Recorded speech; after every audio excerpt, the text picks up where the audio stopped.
दोस्तों स्वागत है आप सभी का मेरे YouTube channel Avantika coaching classes पर। दोस्तों ये हमारा दूसरा टॉपिक है, दूसरा वीडियो है साइंस का, है ना, इंपॉर्टेंट क्वेश्चन का। दोस्तों तो चलिए बिना देर के वीडियो शुरू करते हैं। दोस्तों इसमें हम 5 क्वेश्चन पढ़ेंगे इंपॉर्टेंट, जिनमें से कम 2 क्वेश्चन आने के चांस है दोस्तों, लेकिन एक तो डेफिनेटली आ ही जाएगा। तो दोस्तों देखिए, प्रकाश का परावर्तन क्या है समझाइए। दोस्तों परावर्तन के बारे में हम पढ़ेंगे, ओके। तो किसी भी चीज जब किसी सतह से टकरा के वापस रिटर्न आ जाती है तो इसी को हम परावर्तन कहते हैं। तो जब प्रकाश की किरण किसी चमकदार सतह से टकराती है, कौन सी सतह से दोस्तों? चमकदार सतह से टकराकर पुनः उसी माध्यम में लौट जाती है ना।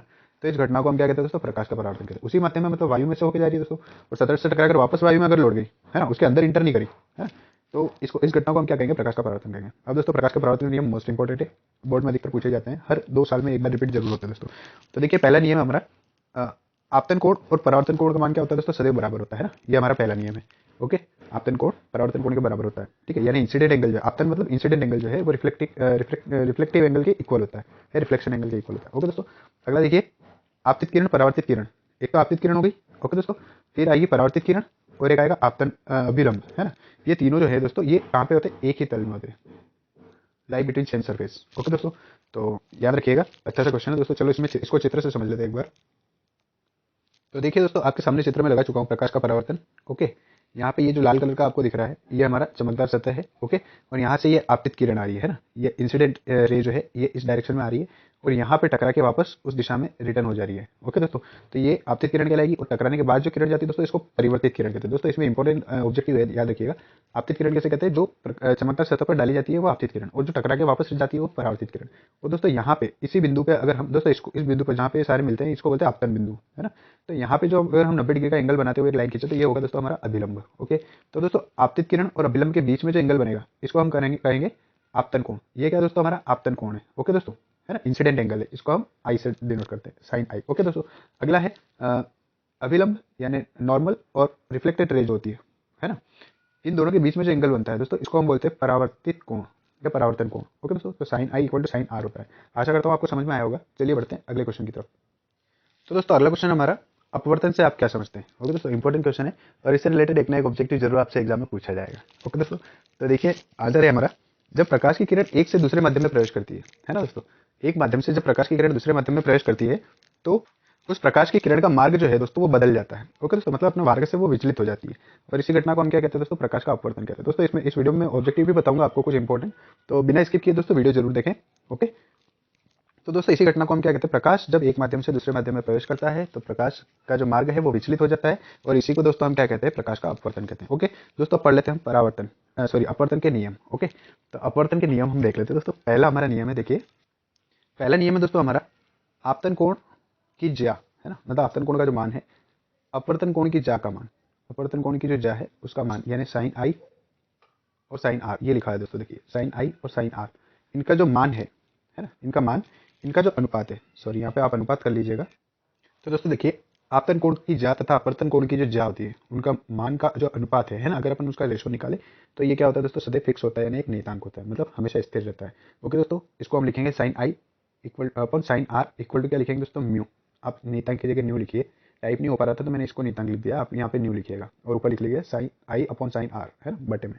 ऊपर साइन आई आएगा दोस्तों, है ना, साइन आई, नीचे आ जाएगा दोस्तों साइन आर, ओके दोस्तों।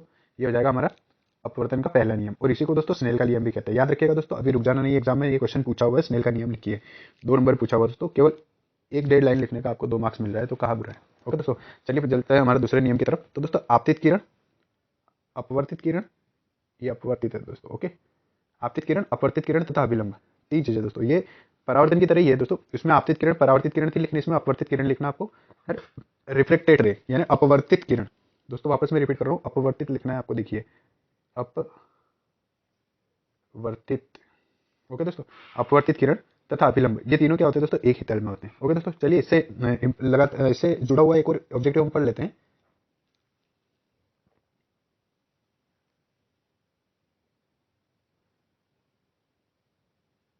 जो अभी बोर्ड की एग्जाम में आया था दोस्तों, है ना। देखिए, जब प्रकाश की किरण विरल से सघन माध्यम में जाती है तो क्या होता है? तो दोस्तों ये अभिलंब की ओर क्या करती है? झुक जाती है ना, अभिलंब के पास आ जाती है। ये जरूर याद रखिएगा दोस्तों, फिल इन द ब्लैंक्स में पूछा हुआ इंपॉर्टेंट ऑब्जेक्टिव याद रखिएगा। जब भी प्रकाश की किरण विरल से सघन में जाती है तो अभिलंब की ओर झुक जाती है, ठीक है। और इसका उल्टा, जब किरण सघन से विरल माध्यम में जाती है ना, तो क्या हो जाती है दोस्तों? अभिलंब से दूर हट जाती है, ओके दोस्तों। विरल से अगर सघन में जाएगी, है ना, तो क्या हो जाएगी? पास आ जाएगी, यानी पास हो जाएगी। ओके दोस्तों, इसे याद रखिएगा। और सघन से अगर विलल में गई, है ना, तो वो क्या हो जाएगी, दूर हट जाएगी। ओके दोस्तों, अ, आशा करता हूँ आपको वीडियो पसंद आ रहा होगा। चलिए दोस्तों, अगर वीडियो पसंद आता है तो लाइक और शेयर जरूर करें, है ना। और दोस्तों लाइक आप जरूर करें, लाइक करने में कंजूसी ना करें, क्योंकि अगर आप लाइक नहीं करेंगे तो मुझे मोटिवेशन नहीं मिलेगा और मैं ऐसे वीडियो नहीं बना पाऊंगा। ओके दोस्तों, चलिए बढ़ते हैं आगे। दोस्तों इसी सीरीज में अगला क्वेश्चन है हमारा खाने का सोडा, है ना। सॉरी, यहाँ पे धोने का लिखना था, बट खाने का छप गया है दोस्तों। तो इसको आप धोने का सोडा कर लें। ओके दोस्तों, देखिए इसको धोने का सोडा दोस्तों, या वॉशिंग सोडा बोलते हैं। ओके, ये खाने का छप गया था बाय मिस्टेक, प्रिंट मिस्टेक है। तो दोस्तों देखिएगा, धोने का सोडा तथा बेकिंग सोडा के दो उपयोग लिखना है दोस्तों। बोर्ड का बहुत ही फेवरेट क्वेश्चन है दोस्तों, अधिकतर पूछा जाता है, 2 मार्क्स में हर साल आता है।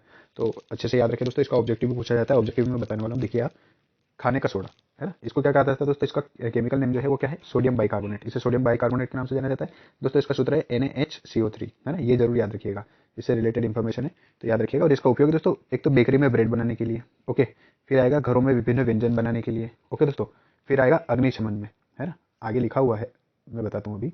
अग्निशमन यंत्र जो होते हैं, आग बुझाने वाले जो यंत्र होते हैं, लाल टैंक में भरे होते हैं, है ना, उसमें भी इस सॉरी, हाँ, खाने का सोडा, है ना, तो उसमें भी अग्निशमन यंत्र में भी दोस्तों खाने के सोडे का, यानी बेकिंग सोडे का उपयोग होता है। ओके दोस्तों, चलिए बढ़ते हैं आगे। देखिए, ये देखिए दोस्तों, आ गया है खाने का सोडा का उपयोग क्या है, अग्निशमन यंत्र में भी इसका उपयोग किया जाता है। मीठा सोडा दोस्तों साधारणतः हम बोलते हैं पकौड़े वगैरह, ढोकले वगैरह बनाने में डालते हैं, यही दोस्तों। अगला है हमारा वॉशिंग सोडा या धोने का सोडा। तो वॉशिंग सोडा का उपयोग क्या है दोस्तों, पहले हम इसका फॉर्मूला देख लेते हैं। केमिकल नेम है दोस्तों इसका, रासायनिक नाम क्या है, सोडियम कार्बोनेट, है ना। मेकअप में अधिकतर पूछा जाता है दोस्तों, याद रखिएगा। 3 से 4 नंबर कवर करेगा दोस्तों ये। तो इसका फॉर्मूला होता है Na2, सॉरी यहाँ पे मिस्टेक है दोस्तों। ये देखिए दोस्तों, आपको ये लिखना है यहाँ पे Na2CO3। ओके, मैं एक बार लिख देता हूँ, Na2CO3, CO3। ओके दोस्तों, तो देखिए दोस्तों, ये हमारा फॉर्मूला हो जाएगा, है ना। वॉशिंग सोडा या बेकिंग सोडा क्या कहते हैं, सोडियम कार्बोनेट कहते हैं दोस्तों। Na2CO3 इसका फॉर्मूला हो जाएगा। यूजेस देखिए दोस्तों, घरों में साफ सफाई करने के लिए इसका यूज होता है। कागज तथा साबुन, है ना, कागज और साबुन बनाने के या कांच बनाने के उद्योग में भी दोस्तों इसका उपयोग होता है। आगे देखिए, इसका उपयोग और कहाँ होता है दोस्तों, जल की स्थायी कठोरता दूर करने में भी इसका उपयोग होता है। ओके दोस्तों, आशा करता हूँ आपको समझ में आएगा दोस्तों। फॉर्मूला जरूर सुधार लीजिएगा, Na2CO3, सोडियम कार्बोनेट। ओके दोस्तों, चलिए बढ़ते हैं इसी सीरीज में आगे वाले क्वेश्चन पे। दोस्तों बोर्ड का एक और फेवरेट क्वेश्चन है आपके सामने, देखिए, तारे हमें टिमटिमाते हुए क्यों दिखाई देते हैं। आप कोई भी पुराना पेपर उठा के देखिएगा, जो मैं क्वेश्चन बता रहा हूँ वही क्वेश्चन आपको देखने को मिलेंगे। कोई सा भी सेट उठाइए, भले 2015 का भी उठाएंगे तो इनमें से क्वेश्चन जरूर मिलेगा आपको। ओके, तो देखिए दोस्तों, तारे से आने वाली जो प्रकाश की किरण होती है ना, वो हम तक जब पहुंचती है, वहां से प्रकाश निकल के आता है, हमारी आंखों तक पहुंचता है। तो तारे से आने वाली प्रकाश की किरण जो है, विभिन्न वायुमंडलीय परतों से होते हुए हम तक पहुंचती है।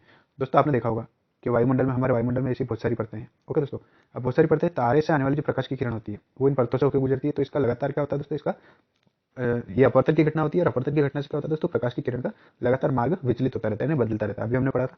तो इससे लगातार उसका क्या होता है, अपवर्तन होता रहता है ना। और अपवर्तन होने से क्या होता है दोस्तों, इसका मार्ग बदलता रहता है, प्रकाश की किरण जो है उसका मार्ग बदलता रहता है। और इसी कारण तारे हमें कैसे दिखाई देते हैं दोस्तों, टिमटिमाते हुए दिखाई देते हैं। ओके दोस्तों, आशा करता हूँ आपको समझ में आया होगा, है ना। बहुत ही फेवरेट क्वेश्चन है दोस्तों बोर्ड का, 3 से 4 नंबर के लिए, और आप जरूर रेडी कर लीजिएगा इसको। चलिए बढ़ते हैं अगले क्वेश्चन की तरफ। दोस्तों हमारा अगला क्वेश्चन है, धमनी तथा शिरा में अंतर लिखिए। मोस्ट इंपोर्टेंट क्वेश्चन दोस्तों, रुक जाना नहीं में पूछा हुआ है 4 नंबर में। बहुत ही सिंपल सा क्वेश्चन है। धमनी किसे कहते हैं दोस्तों, हमारे देखो, धमनी और शिरा होता क्या है, हमारे शरीर में बहुत सारी नसें पाई जाती है दोस्तों, है ना। कुछ हमें दिखाई देती है, जैसे आपकी कलाई पे या कोने के यहाँ पे दिखाई दिखाई देती है, हरे हरे कलर की नसें जो होती है ना, इसको हम शिराएं कहते हैं। जो हरे कलर की है, हल्के नीले कलर की दिखाई देती है, वो हमारी शिराएं होती है। और जो लाल रंग की दिखाई देती है, लेकिन वो लाल रंग की जो है दोस्तों, स्किन में बहुत ही गहरे में दिखाई रहती है, इसलिए हमें दिखाई नहीं देती है। ओके, तो उन्हीं को हम धमनियां कहते हैं। तो दोस्तों देखिए, धमनी और शिरा में अंतर देख लेते हैं। धमनियां त्वचा में गहराई में पाई जाती है, जैसा कि मैंने बताया, है ना, इसलिए ये दिखाई नहीं देती। इनमें ऑक्सीजन युक्त रक्त बहता है। किसमें दोस्तों, धमनियों में ऑक्सीजन वाला रक्त बहता है। और इनका रंग कैसा होता है दोस्तों, लाल होता है। धमनियों का रंग कैसा होता है दोस्तों, लाल होता है। ओके, तो धमनी को मैं लाल से सर्कल कर देता हूँ। ओके दोस्तों, आशा करता हूँ आपको समझ में आएगा। 3 अंतर है, बहुत ही सिंपल है। धमनियां त्वचा में गहराई में पाई जाती है, ऑक्सीजन युक्त रक्त बहता है, इनका रंग कैसा होता है, लाल। ओके दोस्तों, और अगर ज्यादा अंतर पूछे दोस्तों, 4 नंबर में 4 अंतर आपको लिखने पड़ेंगे, है। 3 अंतर मैंने बता दिए, चौथा मैं बता देता हूँ। इनकी जो भित्ति होती है दोस्तों, वो मोटी होती है। भित्ति जो होती है ना, इनकी दीवारें जो होती है वो मोटी होती है। ओके, और बताऊं, इनकी जो गुहा होती है वो सकरी होती है। मतलब इनकी दीवारें मोटी होती है, इस वजह से अंदर जो खून के बहने का जो रास्ता होता है, गुहा, है ना, ठीक है, ल्यूमेन भी बोल सकते हैं इसको। तो ये क्या होता है, सकरा होता है। और बताऊं दोस्तों, ये मैं 5 बता चुका हूँ। छठा है कि इनमें कपाट नहीं पाए जाते हैं। ओके दोस्तों, ये 5 अंतर मैं बता चुका हूँ। ठीक है, चलिए बढ़ते हैं हम शिरा की तरफ। तो दोस्तों देखिए, शिरा में अंतर हम देख लेते हैं। ये हर के देखिए, शिराएं जो है, शिराएं जो है, शिराएं त्वचा में ऊपर पाई जाती है ना, मतलब स्किन में ऊपर ही पाई जाती है। इनमें कौन सा रक्त बहता है दोस्तों? कार्बन डाइऑक्साइड युक्त रक्त बहता है, यानी CO2 वाला रक्त बहता है। ओके दोस्तों, इसके बाद साधारणतः इनका रंग कैसा होता है दोस्तों? या तो हरा होता है या फिर हल्का नीला, हम इसे बोल सकते हैं। ओके दोस्तों, ये होता है। 3 मैंने अंतर बता दिए दोस्तों। देखिए इसके भी आगे का अंतर सुन लेते हैं। तो 3 अंतर बता चुका हूँ। चौथा अंतर देखिए, अ, इनकी जो भित्ति होती है वो कैसी होती है? लचीली होती है। ओके दोस्तों, शिराओं की भित्ति लचीली होती है, प्लस इनमें क्या होता है? कपाट पाए जाते हैं। ओके दोस्तों, ये भी याद रखिएगा, इनमें कपाट पाए जाते हैं। ओके, और इनका जो ल्यूमेन होता है, मतलब अंदर की जो गुहिका होती है, केविटी जो होती है इनके इंटरनल, वो क्या होती है दोस्तों? बड़ी होती है, चौड़ी होती है। इनके अंदर का जो भाग होता है, ये रास्ता होता है, वो चौड़ा होता है। ओके दोस्तों, ये हो गया हमारा धमनी और शिरा मंत्र। दोस्तों आशा करता हूँ कि आपको बिल्कुल वीडियो समझ में आया होगा, है ना। तो दोस्तों अगर वीडियो आपको पसंद आया है तो वीडियो को जरूर लाइक कीजिए, शेयर कीजिए दोस्तों, और ऐसे ही एजुकेशन वीडियो से जुड़ने के लिए हमारे चैनल को जरूर सब्सक्राइब कीजिए दोस्तों। ओके, अगर आप लाइक नहीं करेंगे दोस्तों तो मोटिवेशन नहीं मिलता है। अगर आप चाहते हैं कि मैं ऐसे ही और एजुकेशन वीडियो बनाता रहूँ तो आपको लाइक तो करना पड़ेगा। ओके दोस्तों, चलिए मिलते हैं अगले वीडियो में, तब तक के लिए धन्यवाद।